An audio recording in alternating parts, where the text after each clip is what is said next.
بذكر الله ترتاح القلوب وتنزاح المتاعب والكروب. أعوذ بالله من الشيطان الرجيم. بسم الله الرحمن الرحيم. الحمد لله رب العالمين، وأشهد أن لا إله إلا الله وحده لا شريك له، وأشهد أن محمدا عبده ورسوله. اللهم صل وسلم وبارك على سيدنا محمد وعلى آله وأصحابه أجمعين. اللهم علمنا ما ينفعنا وانفعنا بما علمتنا وزدنا علما يا رب العالمين.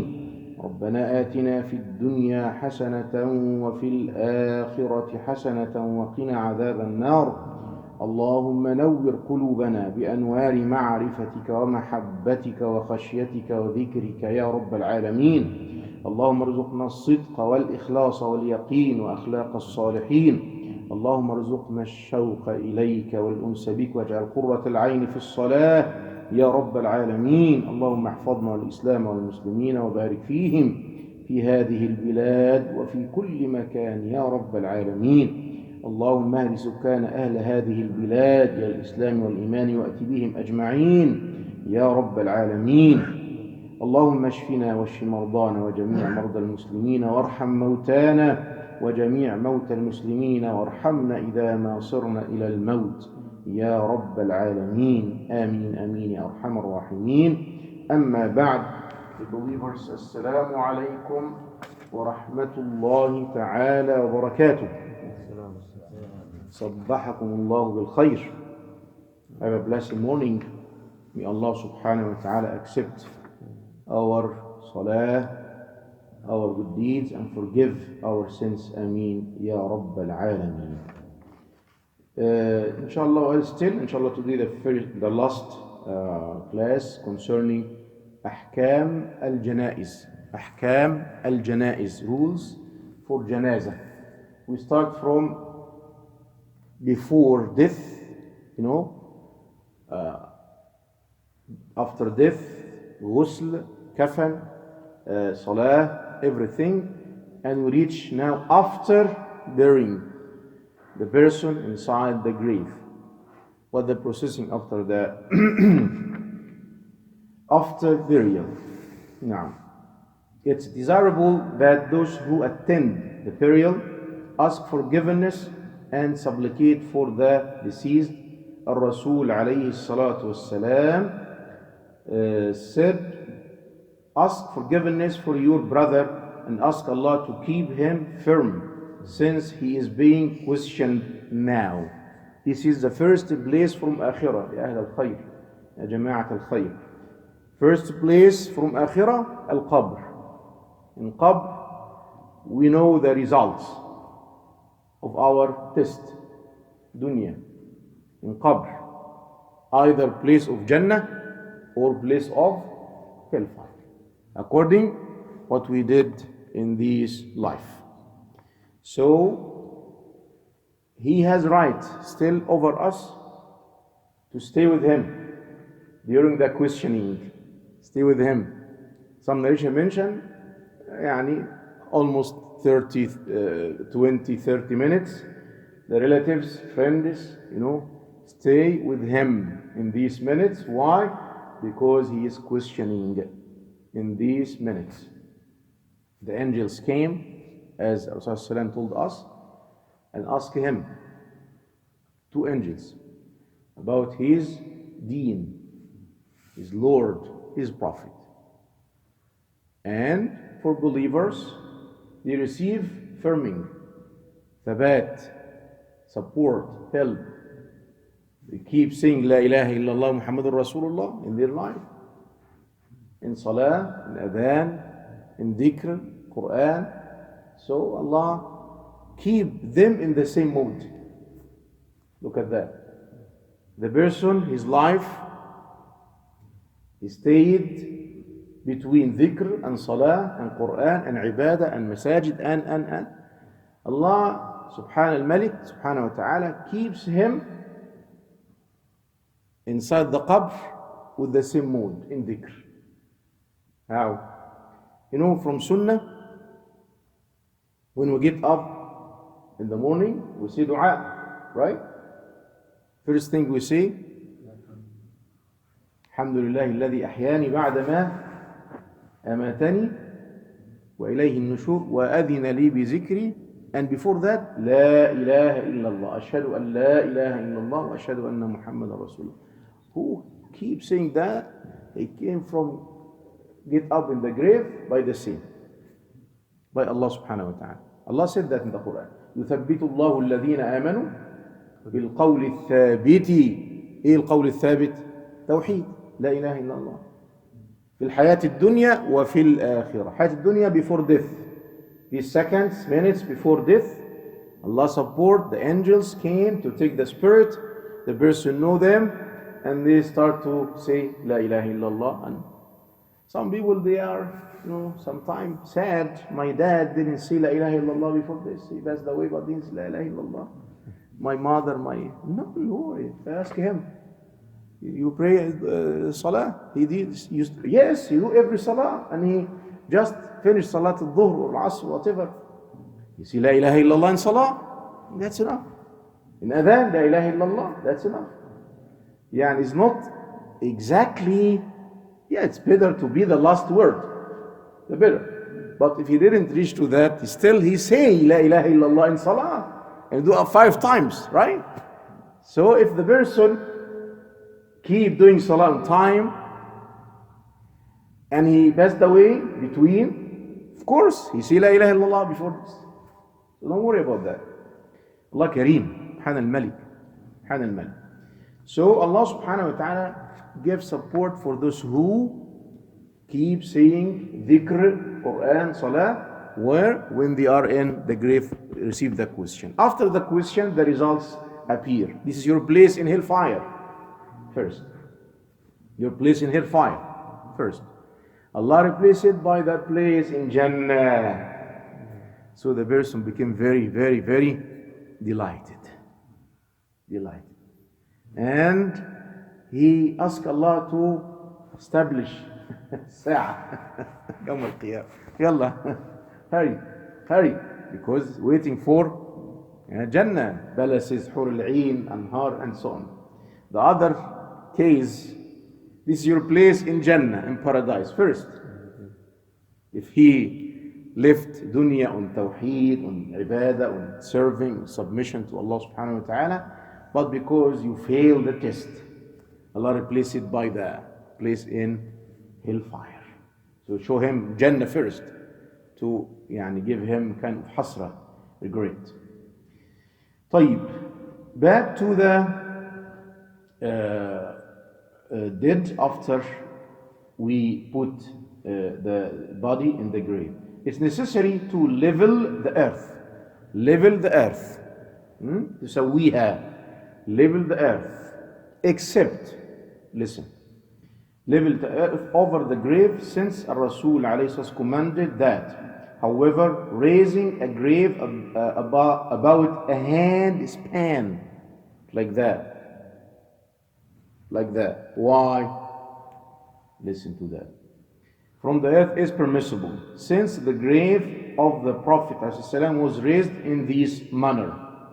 It's prohibited to exhume the grave, dig the grave after you put the body. It's a kind of, except for necessity, darura. But once we close and bathe it and level it, khalas, no way to open it again, open the grave again, except for darura, necessity. And relocate the remains, except due to dire necessity. Some people dig and take the body to another place after burying them. That's wrong. Except for darura. Darura. Raise the grave, something like that, to be known. This is a grave. Because there is etiquettes to deal with the grave. Don't step on the grave, sit down on the grave, stand on the grave, all that's wrong. How can I know that grave? By raise it like that.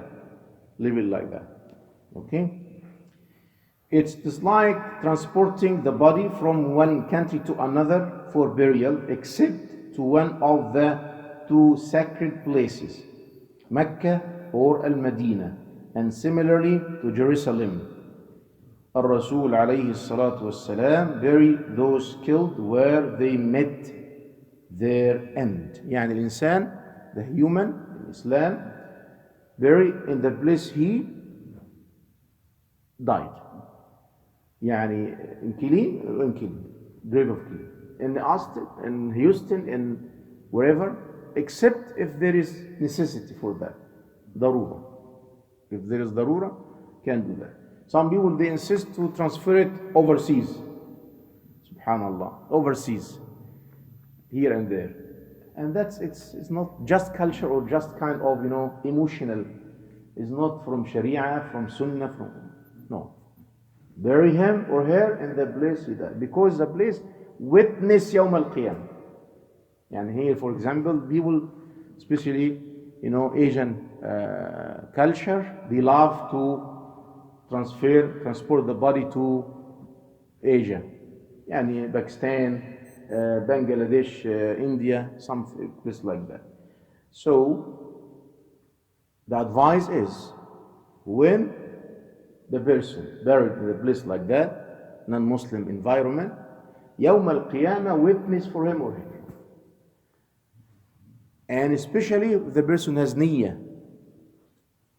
to make da'wah. I came to this land and my end come here while I'm in da'wah. Deliver the message of Allah subhanahu wa ta'ala. Da'wah is not imams or teachers. No, everybody, every Muslim should establish this niyyah. If you don't have this niyyah, update it. Renew your niyyah. You are engineer, teacher, doctor, whatever, driver, whatever. Update your niyyah. Even for who are raised here, who was born here, also have niyyah for that. You are stay here in this non-Muslim environment because of da'wah, not for business, not for studying, not for work. Make that second or third. The first niyyah, da'wah, deliver the message of Allah. And from time to another, update that, change that. Everybody, every Muslim, we keep saying that to the jaliyah, to the communities here and there, because that's very important. Bless the place, bless the community, and bless the masajid, and bless the work of the Muslim on this land, and Allah bless them by these people come to them as a Muslim, by the barakah of need. Like Sahaba radiallahu anhum, Sahaba, they raised in Medina and Mecca and Arabia, but some of them died in China, right? Some in Turkey, some in Africa, some here and there. Why? Stay in Medina. Medina is better. No. Allah subhanahu wa ta'ala selected us for that message. So we have to work on that till the end of our life. And that witness for us, Yawm al-Qiyamah. So and so died in this land, and this land non-Muslim land. So Yawm al-Qiyamah witness. Even if that changed to be a Muslim land. Like India used to be Hindus, but after centuries became Muslim, especially North, and Pakistan and Bangladesh. This used to be India. You know the history of the country. Yeah. So the witness for them, Yawm al-Qiyamah even. People in China, in here, and Turkey, Africa, and Egypt, and here. All that was non-Muslim. Became Muslim. However, all of that witness Yawm al-Qiyamah for the person. So my advice in your wasiyah, write that. Don't say, I want to go to Pakistan, Bangladesh, to India. No. Wherever you die, give them Allah to bury you in the place you die. Person, I did that. If I died here, Egypt, wherever. Okay. Besides that, it's hard for the person even transport, because they remove stuff from the body and put some chemicals in the body to keep it, sound till go to the grave, and it's hard. Hours, days, right? So, takrim al-insan, honoring human to bury him or her in the place he died. The sunnah and prohibition concerning graveyards. أنا هختصرها, it's very long, gonna summarize it. القبر, as we mentioned, just raised like that, hand, span, to be known this is a grave. This is a grave. Okay?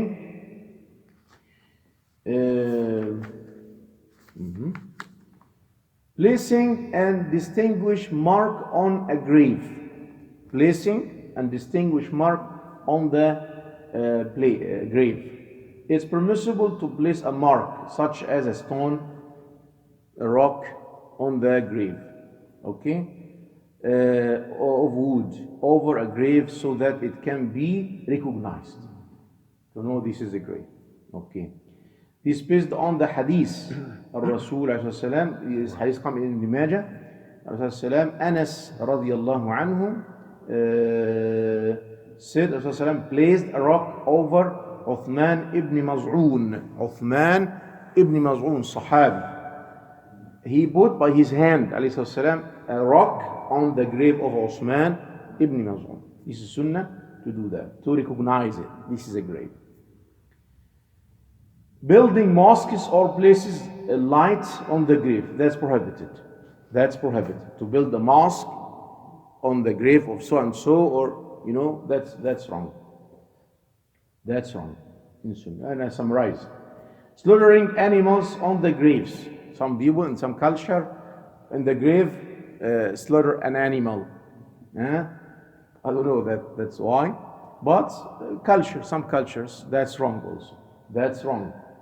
That's wrong. And if it is that did away from the house of the person, burdaniya to feed, okay, sadaqah, as a sadaqah, to feed the poor, the needy, the friendless, no problem in that, as a sadaqah on the spirit of the dead. But to go to the grave and slaughter animals, that is not from Islam anymore. Prohibited of sitting, leaning, and walking on the graves. That's wrong also. That's wrong. When you go here, when you have the grave, some people step on the grave. That's wrong. Because there's bothering inside. Should deal, ya jama'ah, should deal with the dead as alive. In everything. You see, when we make ghusl, we make satr, cover the awrah, right?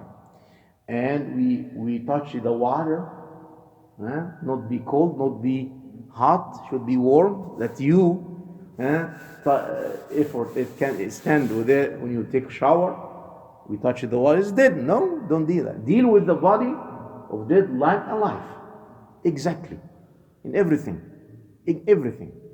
So because الإنسان, Allah subhanahu wa ta'ala says, وَلَقَدْ كَرَّمْنَا بَنِي آدَمَ. وَلَقَدْ كَرَّمْنَا بَنِي آدَمَ. Indeed, we honor human. So human is honored alive and dead. Alive and dead. No difference. Muslim and non-Muslim. No difference in that. So sitting on the grave, that's wrong. Muharram. Leaning, taki عليها كذا. Walking, step on, all that's wrong. All that's wrong. Prohibited of writing. Some people write on in the grave long, long something, like ash'ar, poems or history of the man, he did such and such and such. Al-Fatiha, Qul Wallahu Ahad. What that? That's is not acceptable Islamically. That's wrong. Other etiquettes to be observed during burial and while the graveyard.